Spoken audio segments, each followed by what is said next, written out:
il a un héritage grandiose.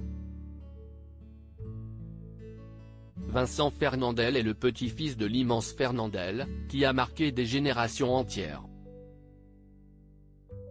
Pour nos confrères de 20 minutes, le jeune homme a souhaité évoquer ses racines, indiquant avec humour que le 8 mai 2023, son grand-père aurait soufflé sa 120e bougie.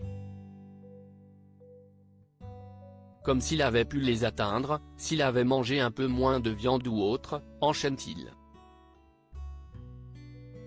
Les commémorations ou les tournées de gâteaux d'anniversaire, il ne les apprécie pas vraiment.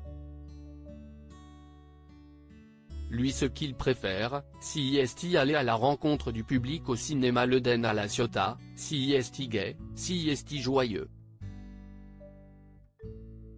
Pour transmettre la mémoire de son grand-père, Vincent Fernandel aime rencontrer des jeunes Français. Je vais vous donner un exemple. J'ai dirigé une école de théâtre et la plupart des jeunes élèves savaient qui était Fernandel, mais rares sont ceux qui avaient vu ne serait-ce que 2 ou 3 de ses films. Et si est normal, il n'y a rien d'infamant à cela.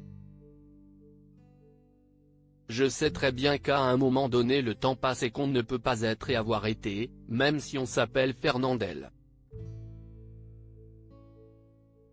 Toutefois, Vincent Fernandel regrette que l'héritage de son grand-père n'ait pas perduré.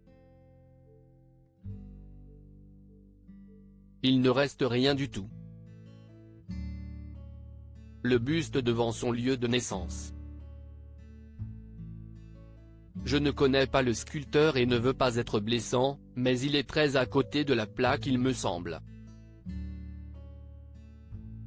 Vincent Fernandel regrette qu'aucun héritage de son grand-père ne soit affiché. Un véritable crève-cœur pour Vincent Fernandel. Au musée d'histoire, il y a très peu de choses sur Fernandel. Dans l'absolu, je me fiche qu'il ne reste rien de concret. Je n'aille pas l'esprit muséal. À la mort de mon père Franck Fernandel, qui était chanteur, nous avons d'ailleurs trouvé préférable de vendre la maison familiale car, pour nous, c'était une page de vie qui se tournait. Mais je trouve dommage que rien ne soit fait dans cette ville pour transmettre cette mémoire. Je ne suis pas en train de me faire le défenseur de Fernandel, mais de toute une culture qu'on ne défend plus. Je pense par exemple à Jean-Claude Izzo, qui parle de lui à Marseille aujourd'hui.